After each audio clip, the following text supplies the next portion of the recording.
Hi guys, welcome to another episode of Cuentos with Hannah, brought to you by Podcast Network Asia. Today, I am with the beautiful, super talented, and super duper lovely Moira De La Torre. Oh my gosh, come on everyone, give us palakpakan over there. Ate Moy, thank you so much for coming into the podcast. Thank you really an honor. Like, I'm so happy. And she came to the house. I was like, are you sure you want to travel? Beautiful house. Today's topic is going to be something I think that a lot of people are experiencing in this pandemic. How to love yourself, how to look after yourself, and how to accept all of the parts of yourself. The beautiful things, the flawed things, and everything in between. But do you want to greet the viewers of Cuentos with Hannah? You could just say hi. Hi. Hi guys.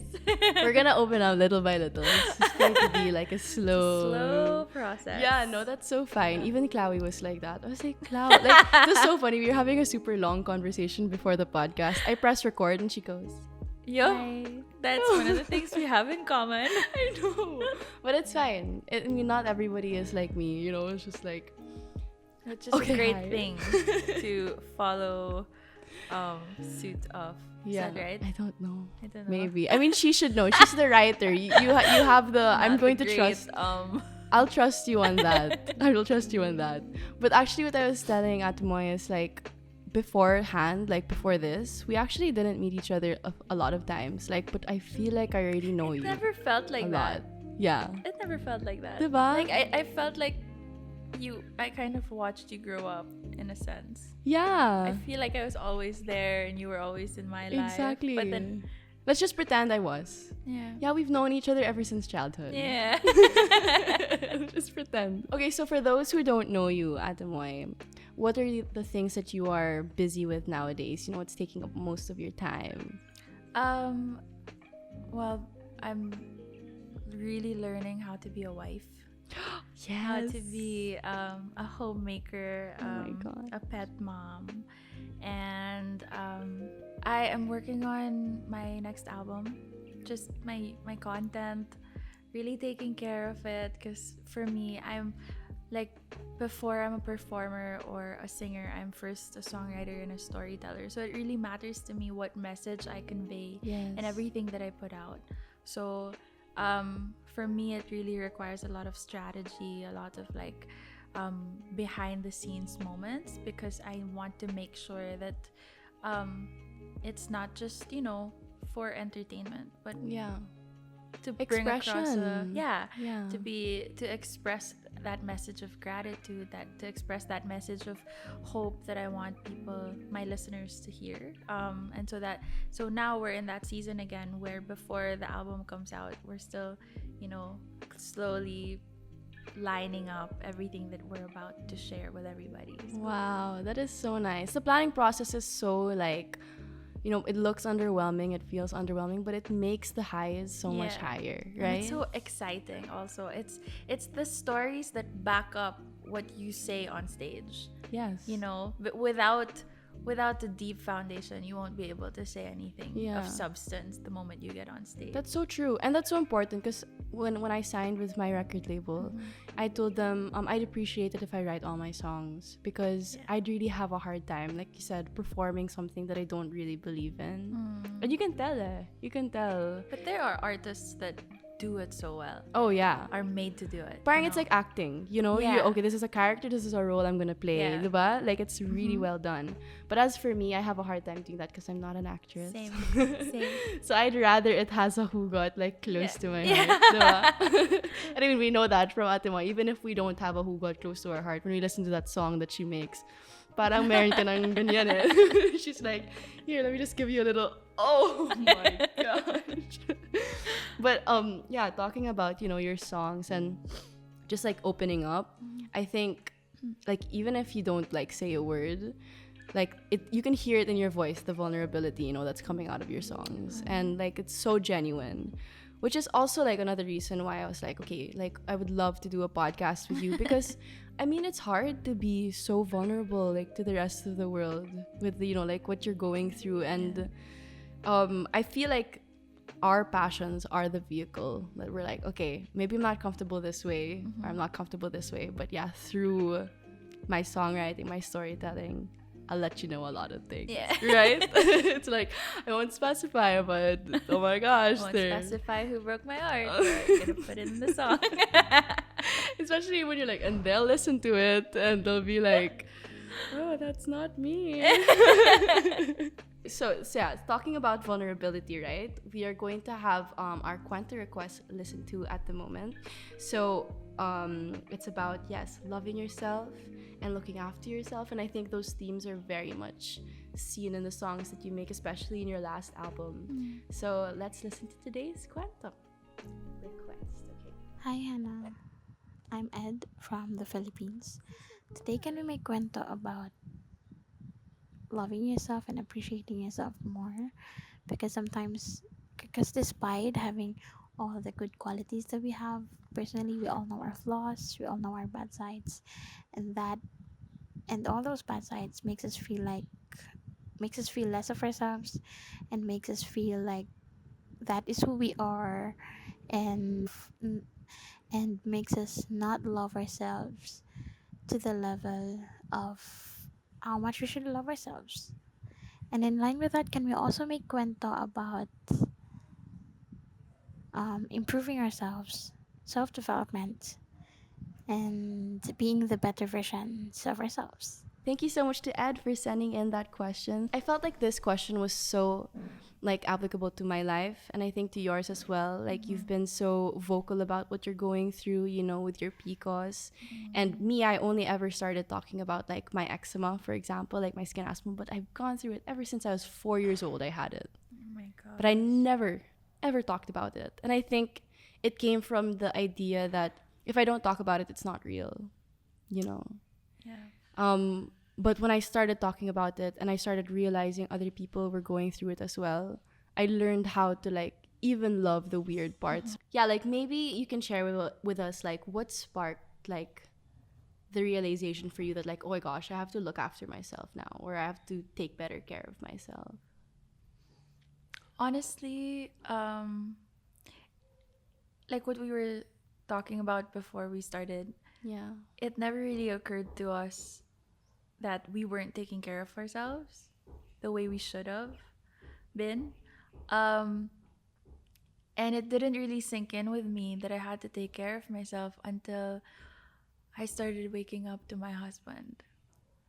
That's when it sank in. So it's really great for you to be understanding this now, even before you get married. But with me, it didn't really occur to me until I realized another dream, and that dream is to grow old with my husband Wow. and to give my kids a healthy mom, and to be able to make sure that they live their best lives because they wouldn't have to worry about the mom who's healthy. Yeah. You know what I mean? Like, and also wanting to be fully present, because I realized with my polycystic ovaries, like, there's little awareness for it, especially here in our country. Like 25% of women have it, so that's a lot. And when I found out about it, and I found like so many symptoms first. Like there's brain fog, there's psoriasis, there's depression, there's anxiety, there's insomnia, like so much that polycystic ovaries affect your body to be like it's a hormonal thing. Yeah. So And your hormones dictate everything. it dictates everything. So there are times that when I'm not eating well, I get brain fog. Like, so there was one time I forgot my own dog's name, but I knew his name, but I just couldn't say it. Wow. And then it was just so frustrating that it gave me so much anxiety. Like, what is happening? And I just couldn't remember. And then before the pandemic, I couldn't write. And this was coming from, having been able to write Malaya in 10 minutes or Saglit in 15 minutes. Like, so many songs that I got to write because my brain was good. My brain was healthy, and I was just writing down what I felt in like a really short amount of time. And then coming from there, and then getting to not being able to write anything at all.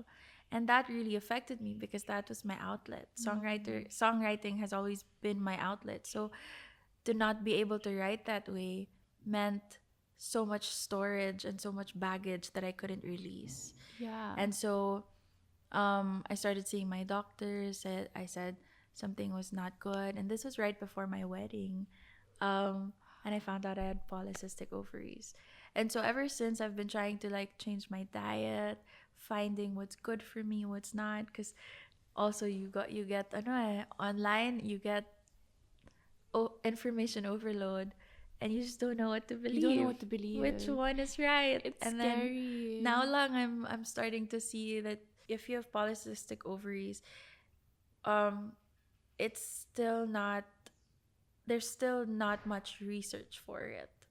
So you really still have to just listen to your body and listen to your doctor. Yeah. And trust. And so trust. hard. It's so hard. Yeah. But what really drove me to get to a doctor even and not to take things lightly is my husband, and wanting to have a quality life with him, and knowing that, you know, I mean, it's inevitable for all of us to get sick at one point. Yeah. It's inevitable for us to fall off the wagon every once in a while. But if I do get sick in the future, I'd want to be able to tell myself that I did my best. You did whatever you could. Yeah. If my husband loses a wife in the future, Yeah. I'd like to be able to say that I did my best to be able to be next to you. Yeah. And that's part of, the commitment that you gave, for better or for worse, for richer, for poorer. And I didn't want to take that promise lightly, and I wanted to be able to make sure that, I get to be fully present, to be fully joyful when he's going through something, to be fully, comforting when he's going through something. It's you can't do that when your focus is still here. Yes. And that's like what I recognized also with myself, is like sometimes you're gonna have to do it for other people if you can't really like do it for yourself. Because which is really sad. Like for me, it's like, wow, I actually love like other people more than I do love myself. Yeah. Right? It's like, I'll do this for you na lang because hindi ko kaya for myself. So I think sometimes we think that people don't go through struggles, that it's just us, because like, all our highlight reels are on Instagram and online and stuff. But as I continue to talk about like, this is what I'm going through and stuff, everybody else that I talk to also has something they're going through that they just don't really talk about. Yeah. And so I think I'm sure that was such a shift for you. When you go through something by yourself and then suddenly you're living with another person, they can see the moments that you never, like you never showed anyone else. Yeah. And you're giving them the opportunity to give their input, to kind of tell you what they see and stuff. And it's so wild for sure. Yeah. I was talking to someone about this also, and she said, yeah, but I want you to be healthy for you. Yeah. Which I totally get. Like, That's the my goal, self-esteem is very low. Yeah. And my self-worth, I'm still working on. I've come to realize that I am happiest when the people that I love are happy. And that's not the trait that you have to like change. Yeah. Because, you should be happy because you're happy, not because, it shouldn't be dependent on other people's happiness. But at the same time, like, I think that's also a good trait to have, Like, for example, like in the Bible, it says to love others and love God. Like, doesn't say to love yourself. Yeah. But in order to love others and love God, you have to come to an understanding that you also have to love yourself first. Yeah. And so I don't think that it is a negative thing to want to do things for other people. But I think that just becomes the avenue in which you tend to, oh my God, I can love myself too. Because when the people around you can like mirror that, or can say, hey, like you've been looking after yourself, you're like, oh yeah, I have been, So I don't think like that's a wrong thing. And I think also like it's so important to have people in your life when you are going through whatever like struggle it is. Yeah. I think it's really important also to And it also depends a lot on the people that you're actually giving love to or showing love to. um like with Jason, it's the more I love him, the more I feel loved, because the more I love him, the more I want to show care for myself, because I see how much he loves me, and I see how much he beats himself up when I'm not okay. And I see how much he feels sad when we come back from the doctor and it's not such a good news. And so, like, I it's really a give and take kind of situation. But you also have to be wise who you're doing it for. Yeah. Obviously, I don't have a boyfriend, so I don't super duper relate. But I can apply that for example, with my relationship with God. Yeah. Like the fact that God can love me unconditionally and without hesitation. I'm like, I want to see what you see. Right. Like, but sometimes you have to experience it first to want to like make it a true thing for yourself. Yeah. So that's so nice how like, so I'm sure he played such a big role, I guess, in you wanting to be better. And I think it's perfectly like symbiotic, right? It's like Yeah. also he's also learning because I like you guys Yeah. are both keto together. He's on the bike. A bike ride right now with my with your brother. It's so fun to go on a journey with other people. Like, Mm-hmm. because for example, when I started changing my diet, if I was doing it with someone, would have been so much easier. know. Because they're like, don't get that or whatever, but it's not like just one way. It's like, okay, and you don't get it as well. It's like back and Yeah. forth. And if you fail, kasi you ordered this. Yeah, that's true. You get someone But you to can blame. laugh, or you can both be like, sige na nga, cheat day. Yeah. diba? So it's nice. So have you seen like when do you think this journey started? Was when you got married? Mm-hmm. And like, have you seen like progress there? What has changed? Is there anything that you feel is different? Yeah, definitely. I think one of the things also, like you mentioned, your relationship with God. I realized that we're here because we have a calling. Yeah. And it's so hard to fulfill your calling and to live your calling when your focus is still on yourself. So, I love that Jason keeps leading me back to God and keeps reminding me that, we're here because there's a bigger picture than we see. We can't see it yet, but we're all painting one part of a big masterpiece. Sometimes, because also it feels selfish. Self-care feels selfish. It feels like, we don't really need to be putting that much effort on ourselves. One of the factors also as to why we feel like self-care could be selfish is because our self-worth is not there.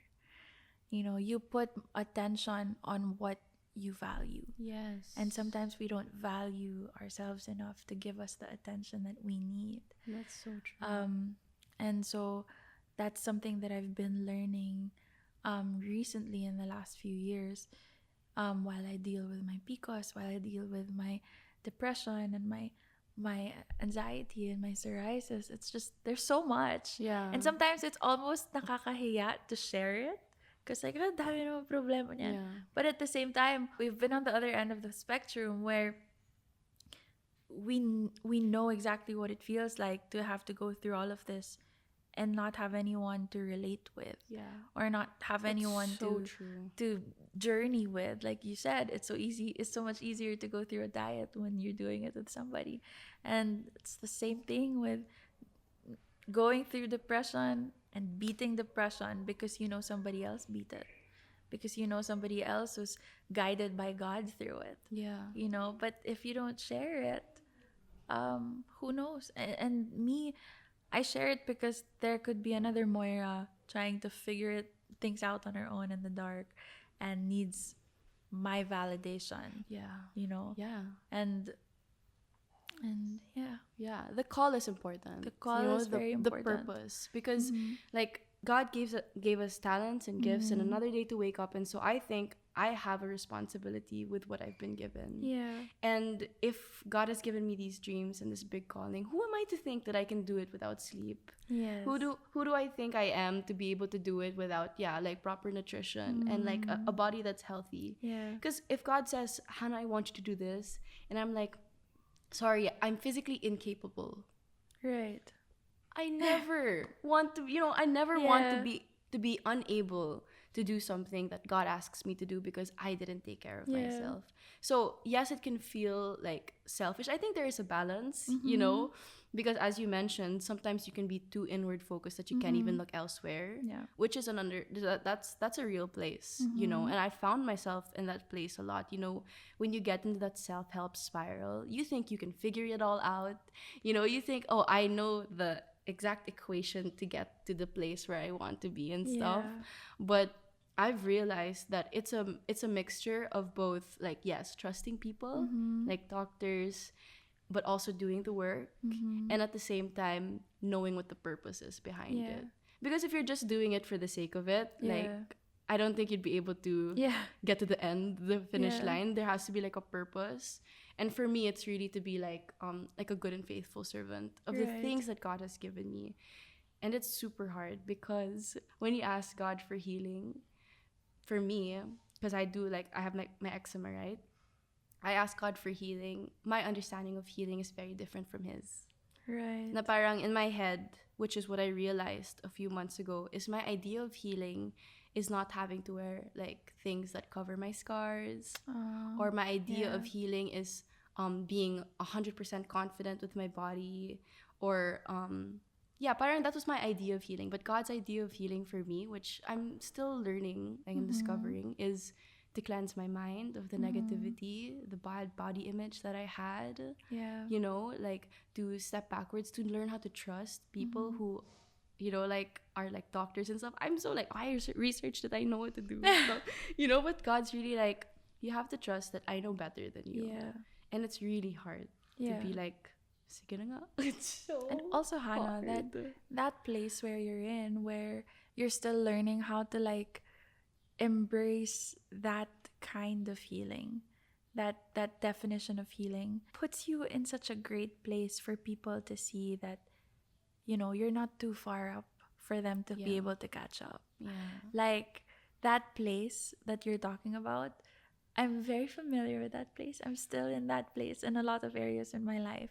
And I feel like that's what makes me relatable as a singer, as a storyteller, because they know I'm still there. Yeah. It's not like I'm like, ganito kasi yan nung bata ako.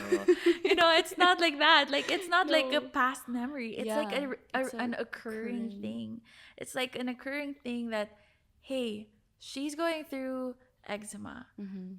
But why does she look so strong? Yeah. There must be someone holding her. Yeah. I want that. Yeah. And that's such a great place because, like, you're here asking God for a different definition of healing. He gives you a different definition. But through the journey and through the process of sharing this journey that you have with other people, you're bringing so much healing to so many people. True. So there's another definition of healing here. You know what I mean? Like, Yeah. it's so different, but Yeah.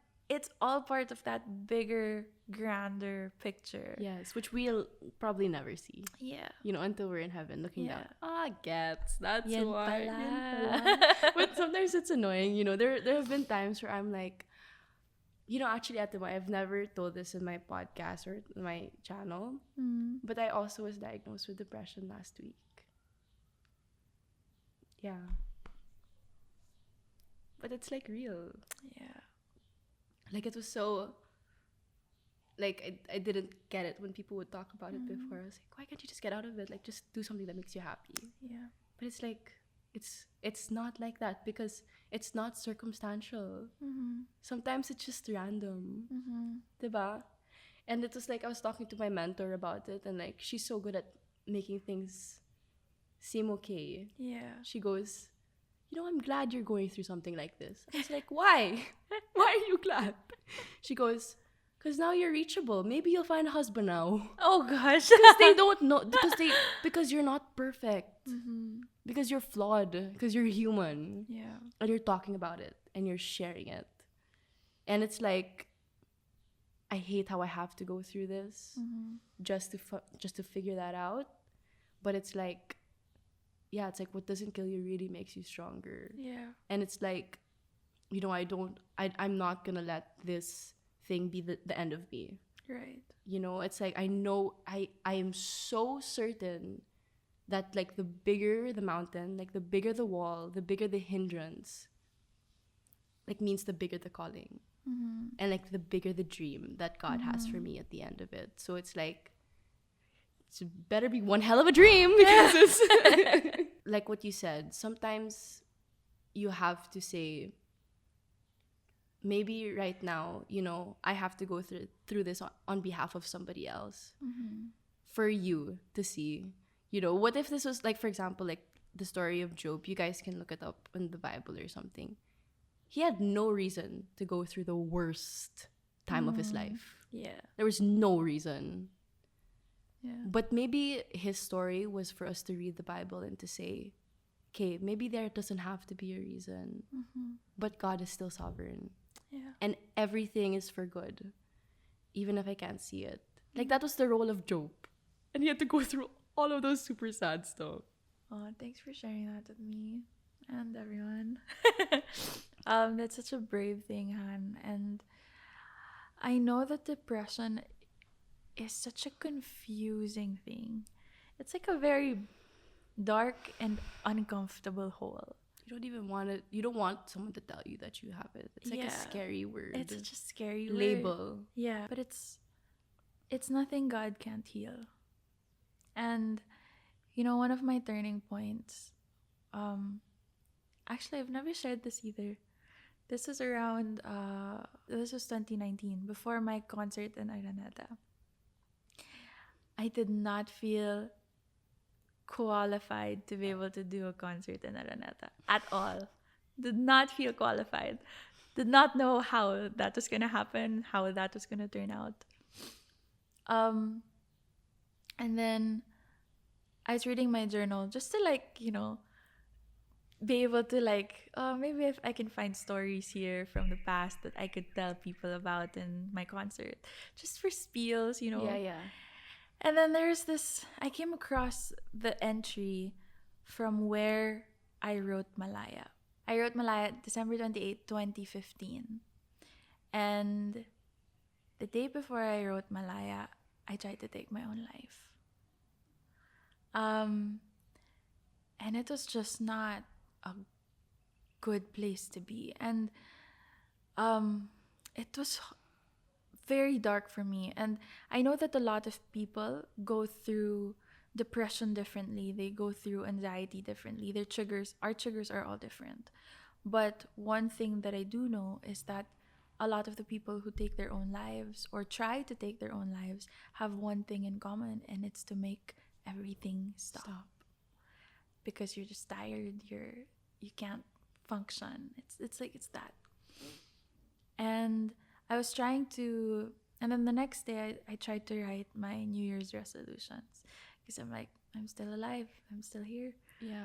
Okay, what am I gonna do? And I couldn't write anything. And then I realized that there were so much baggages that I was holding on to, that God couldn't give me new dreams. And that's where the Malaya album was birthed. For new leaves to be able to grow, old leaves must fall. Yes. That's where I got the idea of the whole fall. And Malaya, the song, was actually a note to self, saying, maybe if I stick around a little longer, I'll find myself free. Maybe if I stick around a little longer, I will see the sun rise again. That's what Malaya meant. 4 years later, somebody messaged me and said, Ate, I was about to take my own life, but then I listened to Malaya and felt like God was telling me I was free. And it just really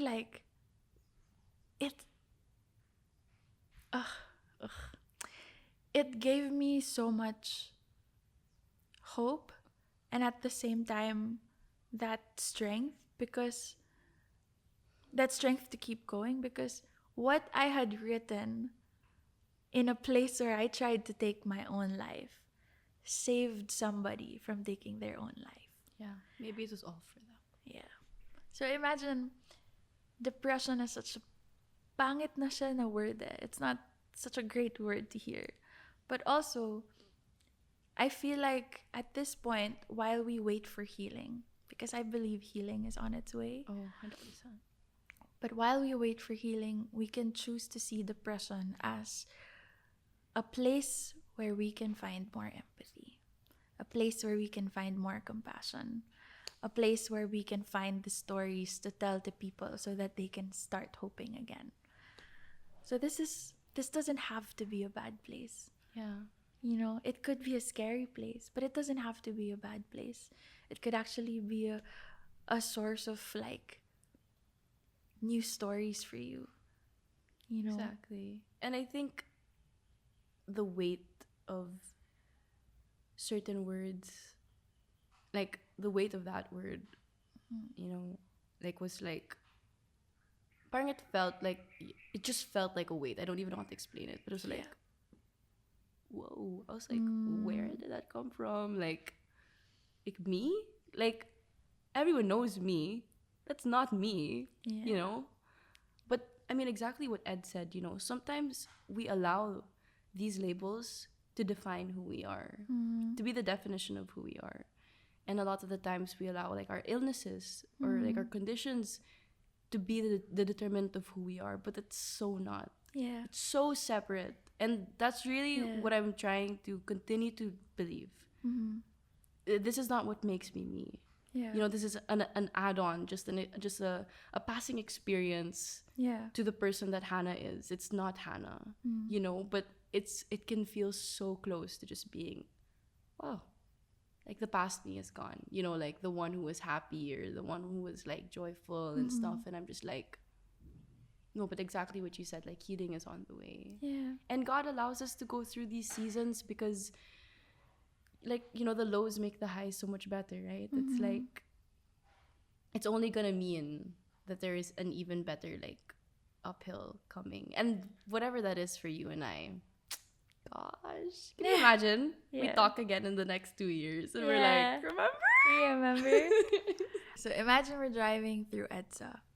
And let's say, for example, what car do you want to be? What car? What kind of car do you want to be? A G-Wagon. A G-Wagon. You're driving on EDSA on a G-Wagon. If you're driving on EDSA on a G-Wagon, are you immediately EDSA? Wow. You're not. You're still a G-Wagon and you're just passing through EDSA. You know? So if you're a daughter of God, you're still a daughter of God. You're just passing through a season of depression. But it's just a road. It'll pass. It's just a season. It'll pass. I love that.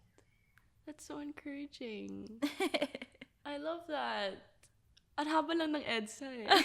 EDSA. Pag traffic lang. But at 2 in the morning, it's not that bad. That's so true. I love that. You're just passing through it. Passing through. To get to a better place. Yeah. Diba? So, Ate Moy, so what does that practically look like for you then? Like, when you said, okay, I need to make things better. I need to change. I need to, you know, get healthy for my future family. Like, what does that practically look like for you? Looks like a lot of things in my end. But it's, I'm starting to exercise. But the thing with exercise with me is, Jason just got me a stationary bike also. Like, same exact one. Yeah. But I can't have high intensity workout because, especially if I'm gonna try to get a baby in the future, Yeah, of course. I shouldn't. People with PCOS shouldn't do high intensity workouts. That's something that I've learned. Despite the many things that contradict on the internet, that's one thing that they all agree upon. Wow. So that's how you know. Yeah. So I'm trying to like explore which activities I can do. And my metabolism is very slow. So that's I'm learning how to do my diet. I'm transitioning as well, like you. And getting myself a system. Our line of work doesn't really, you know, we don't have that. We don't have like a 9 to 5 I thrive when I have systems, but it's so hard to maintain. It's so hard to get back to it when you lose it. Yeah, because when you are building like habits, if you fail at building habits, you're building other habits. Yeah, exactly. Right? So I'm starting small. Like Yeah. Like last year when we were in the States, I started with drinking a glass of water in the morning to celebrate the small wins. And then from drinking a glass of water in the morning, I started making my own bed. And then little things like I always try to remind myself little progress, big Yeah. progress. That's the way to It's go. progress, yeah. Because the little progress makes up, like if you look at it from afar, oh, it's a lot. It's big Yeah. progress, you know? But Yeah. that's my problem is I go, okay, we're gonna go all in. Yeah. So it's like And then, okay, And I'm then, gonna rest okay. now. And then burnout. Burnout. Yeah, literally Same. burnout for me. So like Yeah. that's exactly, you're right. Like I'm learning now to be like, okay, I have to start with the basics, which is what I see is like exercise, diet, and sleep. Yes. Right? And then of Yeah. course that's for the body, but then there's different for the mind and for the spirit. So the spirit is like, being plugged in with the Yeah. church, devotions, reading, praying and stuff. And then the mind is like, for me now, it's therapy, and it's Yeah. like writing my thoughts down and talking to people. But for the body specifically, I think we try to do so many things. So many Diba? Like, things. yeah, super exercise and like Yeah. do this and do that. But you have to start with the basics, diba? Like, I even, like, Chloe told me to get a sleep tracker. I literally got it. So it tracks my sleep. Chloe talaga, no? She is You know, such a- she got me to a carnivore diet for 3 days. She's not just gonna say something if she's not gonna back it Exactly. up with evidence. And she's not gonna do something unless she's researched about it Yeah, also. exactly. So I'm like, I resonate with her in that sense, where it's Yeah. like the words don't come empty. So when she told me to get the sleep tracker, which I have now, I'll show you what it looks like on my phone. Grabe. Because even if you're in bed for like, say, 7 hours, you only have like 5 hours of sleep because you take the time to like wind down and then like Right. doze off. So you'd think, oh, I had 7 hours of sleep. No, Yeah. you only had like 4.5 or something. I wanna get one now. Yeah, it's so fun. I'll show it to you. You know, Chloe is another person who, mental health advocate. Yes. But I saw her again. Like I've been like seeing her since 2016, because I used to sing for Julia's birthday parties. Yeah. And then that's where I met Chloe, and then we were in Cornerstone for a bit. And then I've met her before, and she's really funny. She's hilarious. She's hilarious. I thought she wasn't, lively, but Yeah. then she actually was. And then when I saw her again, last month, she was the most alive and happy that I've ever seen her. She's in a new place. A new place, and that just really encourages me, to see where she is now, to see a glimpse of where she was before, and to see the person that she's become. That brings so much hope, just by her breathing, just by her living. Yeah. That brings so much hope. How much more when you talk about it, when you say it, when you say the stories that you used to have and then where you are now. It's so encouraging. So, wala lang. I just wanted to honor her. Yeah, but that's 'cause so she's- true. We love you, Cloud, Love you, Chloe. so much. But the process that's I think my biggest frustration is it's not the same time frame for everyone. Na parang, I just rather that you give me, okay, just tell me how it ends. Right. Just tell me how to get there and I'll get there. Yeah. But it's not the case. It's Yeah. like you'll only ever arrive to it when you've arrived to it. Yeah. And like, for example, there was this one, like my dad and I were going for a run, for example. And I have my typical run route here in my village. I know where to go. I know how far it is. It's 3 kilometers. It takes me usually this time to get there. And then I track my run also. So I know how fast I am, the pace and whatever. My dad just goes, I track everything. It's kind of crazy. But anyways, we were going for a run. He was like, just Han, it's going to be a fun run. I was like, great. Okay, I'll run with you. And so you're running. And he turned right where I usually turn left. And I was like, Dad, where are we going? And he was like, oh, we're just going to go around. Like, we'll just run. I was like, no, Dad, tell me where we're going to go. Like, until where are we going to go? Like, tell me how far and stuff. He's like, maybe we'll run for maybe around, I don't know, 30 minutes or so. So, okay, start running. I was like, how far pa, Dad? Like, where are we going to stop? Where are we going to turn and stuff? And he goes, Hannah, chill. We're just going for a run, enjoy it and stuff. Yeah. And then I started getting weak. And I was like, Dad, I can't finish now. Can we turn around? Like, I can't now. And when I was running back, I was like, "Oh my gosh, Dad, I just had a revelation." And he was like, "What?" I said, "I could pala run this route. I just didn't know how far it was." And parang I needed how far, the distance, the time, and stuff. But my dad just wanted me to enjoy. Yeah. And I think it's the same thing with like what's happening right now, with my life in general and with God. I want the facts. I want it now. Tell me how to do it. But God's just like, enjoy it. Yeah. You know, go through it, experience it, you Yeah. know? As of right now, you know, especially with our line of work and whatever, or even here right now, you know, I bet people are listening and they're like, you have depression, you have anxiety, don't show it. You know what I mean? So, what do the down days look like? And what are the things that help you cope with them? Because everyone has different, Yeah. diba? We talked about what I do for my physical Well-being. well-being. Like I've been really learning to listen to my body, learning to love my body even in the process. Because like, you know, I had this notion that I can't love myself until I'm in my goal yes. weight. It's so true. Or my psoriasis is gone. Yeah. Because it's here. Yeah. Like, so many times on ASAP, I could just look at somebody there and they're all just showing skin. And I feel so insecure that I Yeah. can't show skin Yeah. because it's all Yeah. showing. Yeah. But now I'm in the season of learning to love myself even in the process, even in the in-between. Yeah. Because it's hard to love ourselves when we're not in the beginning or in the end. Yeah. It's so hard to love ourselves mid-process, where we're still trying to figure out how am I gonna get to the end. I'm there, and it's tough because there's a lot of things that work for other people that don't work for me. They have different results than mine. And it's so easy to get frustrated with yourself. Na Yeah. parang it's your fault. There's something wrong with you because it didn't work. Yeah, or but something. I'm learning not to do that. I'm learning not to keep blaming myself. Yeah. I'm learning that. And I'm learning to just take it one day at a time. You know, make practical things like drink water, hydrate myself a Yeah. lot, put lotion. Yeah. Like just those little Just the things. idea that I'm doing everything I can Yes. to heal. Yeah. And listening to professional advice, medical professionals. And then mentally, whenever whenever the anxiety is coming, because sometimes I know it's about to come when I'm about to get my period.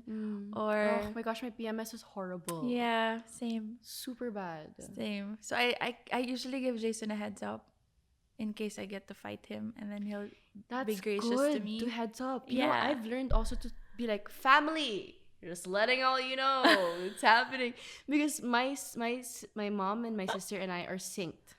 So imagine, I can imagine he's that. the household. Yeah. Oh my god. I have to prepare Jason for that. You have to give him a heads up in case we get girls. Of course. But yeah, I give him a heads up, and I just try to track. I'm not as regular as I want to be, but I have it every month. So I kind of get like, if I'm getting impatient, it's near. Yeah. Yeah. So it's that, and I get depression when I'm overworked, when I'm burnt out. My anxiety just like really weighs on me when I get too social. Nauubos ako. So usually I'm learning how to translate. Is this depression, or is this just my hormones just done? Or is it just me tired? Or it's just Diba? me 'Cause tired? sometimes Yeah. you could just say, "Oh my god, I'm going through this and what that." Yeah, but did you sleep last night? No. No. Mm-hmm. Ah. Well, Yes. could just be that. Dehydration can also. Yeah. You like know. so many other factors that we just like, we give so much credit to those things. That, Yeah, exactly. So it's just knowing what to like pinpoint, so that you know that, hey, I'm not getting this anxiety attack for no reason. It's just Yeah. my body. The It's just, awareness is so important. yeah, no? you have to be really aware for it. And then if none of those boxes are ticked, and I just feel like Yeah. that heaviness, Yeah. then I know it's an anxiety attack.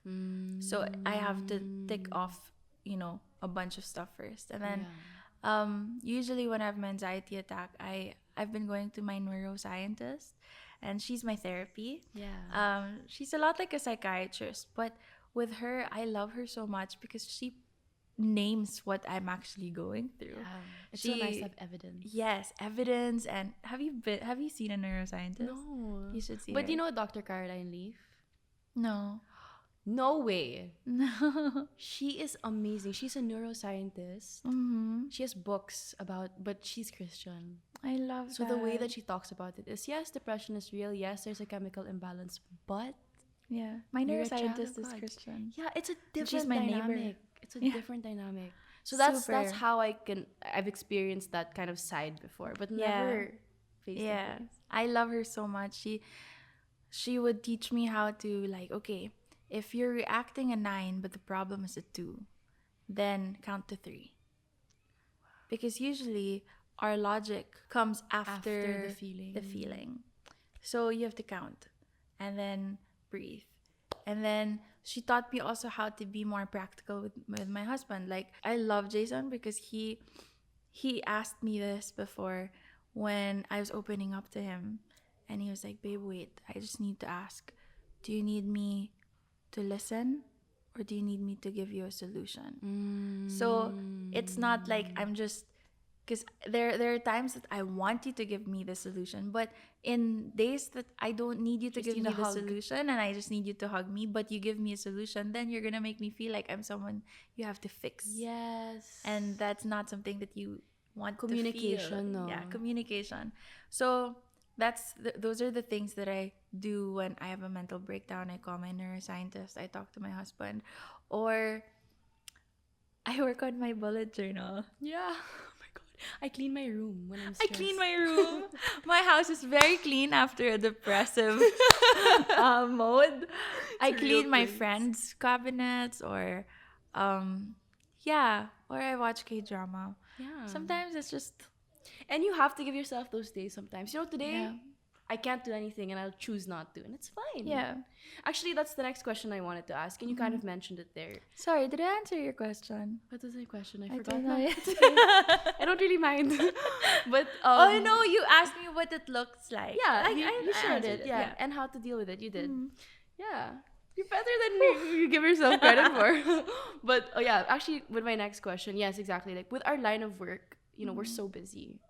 Or we can get so busy. Especially me, I'm a workaholic talaga. I love to work. Me also. It makes me happy. But it can also make us tired, overworked, stressed out. How do you carve time for yourself now that you've put, you know, more importance to that? Because I've never put so much effort into taking care of myself as compared to, like, you know, now and before. How do you carve out that time? System. Yeah. It really has to. I really need a system to be able to take care of myself, because otherwise you're not gonna see me get out of my studio. Wow. Boundaries, no? Boundaries talaga. Maganda nga yung album ko, may sakit naman ako. You know? Yeah. It's That's so real. That is so real. Because as creatives, you can just be like zoned in. yeah. Diba? But you take a step back and you're like, oh my god, that was not worth it. Yeah. It was not worth it, you know? So that's really important to find that balance. My last question is, say you have a treasure box or maybe like a box of letters, and I'm sure you're learning a lot of things now that you're kind of like, I wish I knew this when I was younger. Yeah. So knowing that you want to have a future family, of course, what would you want to give to them in that treasure box? Note to my future family. I want to give them a healthy mom. That's what I want. I think that's, healthy parents. Like I know I'm doing my best taking care of my husband, and I know he's doing his best taking care of me. But I also want to give them, be able to say that they have a healthy mom because I took care of me. Because I took care of the womb before they even got to live in it. You know what I mean? Like, I want to be able to say that. And I also want to share with them the lessons that I've learned shifting from a child to a single person to a wife to a mom. I also want to make sure that they're okay in the in-betweens, that they don't punish themselves like I did in the in-betweens. Because a lot of us, you know, we're so afraid of failure. We're so Yeah. afraid of, I think that's what triggers anxiety also. I Yeah. think that's one of, Fear of what might happen. yes. And I feel like, correct me if I'm wrong, but one of your triggers Yeah. could be, you know, not knowing what happens outside of the system that you've created for yourself, and being, you know, in a pandemic, and none of this was in your plan, Oh yeah. and I'm sure that weighed in on it. Oh yeah. And for me also, i I have a hard time with appreciating myself and giving myself credit, because I feel like a failure a lot of times. And I don't know about you, but for me, I'm my worst critic. Oh yeah. Same. And I don't need bashers to make me feel sad. You think that's gonna affect me? um, there's this song that we wrote, and actually we wrote it for bashers before and for people, but it was also kind of a note to self. And I wrote it in the States with Harv and Felicia, and it's called Selfish, but not selfish in like a selfish kind of way, but Yeah. like a boundaries kind of way. Like, I'm gonna be selfish with my boundaries. And then I wrote, stop pretending I'm okay just to satisfy your hate. You can't fix yourself until you see me broken. And sometimes it's like, you know, sometimes we feel like we need to like push ourselves to the curb until we see ourselves broken before we do something about it. Yes. But we don't need to get to that we don't need point. to wait. Preventive measures. Yeah.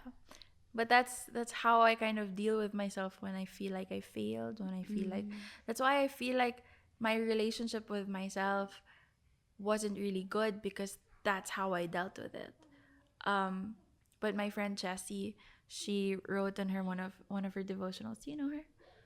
She has this devotional online. It's called Our Secret Place Online, and she puts her devotionals there, and it's the best. Wow. And she said something. I want to read it because I wouldn't do justice if I just said it out of Please. memory. The world will tell and teach you to avoid failure at all costs. You prepare so well so you don't experience it, because when you do, it's over. It's not true though. Ask the one who died and rose again. Failure is never the end if you choose to get back up. God knows better. He sees failure as a father does, a natural part of the process, an inevitable, even important part of the journey. The greatest masters of every craft there is a master not because they made the least mistakes, but because they tried and failed more than the others. Today I believe God is saying, I'm giving failure new names, and it's called practice and preparation. Oh my God. And then she said, really, that's what practice is. It's learning from failures. There's no way around it. If you want to win, or better yet, be the best, you have to know how to lose. In the end, you're measured not by how much you undertake or fail, but by what you finally accomplish. Sometimes by losing a few battles, you find a new way to win the war. I don't know what mistakes you've made this past week, these past years or decades, but God doesn't just want to set you free from fear. He wants to give you wings. He wants to give you freedom. He wants to give you confidence. He wants to make you fearless, knowing you have a powerful, unfailing Father who will back you up if we just keep getting up, knowing He never leaves us when we stumble. He rushes to our side and carries us through if we needed Him to. He is our unfair advantage, and oh, is He for us. He believes in us more than we can ever know. He cheers for us like that crazy loud stage mom in the crowd, cheering when we make a goal, cheering when we don't. God's love never fails, so be fearless. Practice, prepare, try, begin again, fall, rise, and fly. Isn't that so nice? Oh my gosh. She's like a poet. You have to meet her. She's annoying. She's that annoying best friend that I have, but she's the wisest person I know. That is so good. Mhm. So that's something that I want to give my kids. I want to be able to not allow my fear to eat me up now, and practice courage now so that I can teach my children how to be fearless. To end that, my dad has this favorite thing that he uses when he has motivational speeches. He said one person asked, like, I don't remember who it was, but it's like, if there's one lesson that you could teach a kid, what would it be? And the person said it was to fail. Like, as a mom, she was like, why would I want to teach my kid how to fail? Yeah. And the person said, because it's gonna happen to them. Yeah. Teach them how to lose. Yeah. Because when they know how to lose, then it won't be a surprise anymore. Right. And it's just like, oh, part of the process. Right. So I love yeah, that. guys, that is the end of today's video. It happened again. We watched the sunset together, which is okay because we got a new camera now. We're still bright. But guys, thank you so much for watching today's video. Moira, thank you so much Thank you so much for joining us. This is so great. I loved our Thank you. chat. It's gonna Me continue too. on for sure. But I hope that you guys got something out of it. Remember that self-love is not selfish. And I'll see you guys in my next podcast. Bye.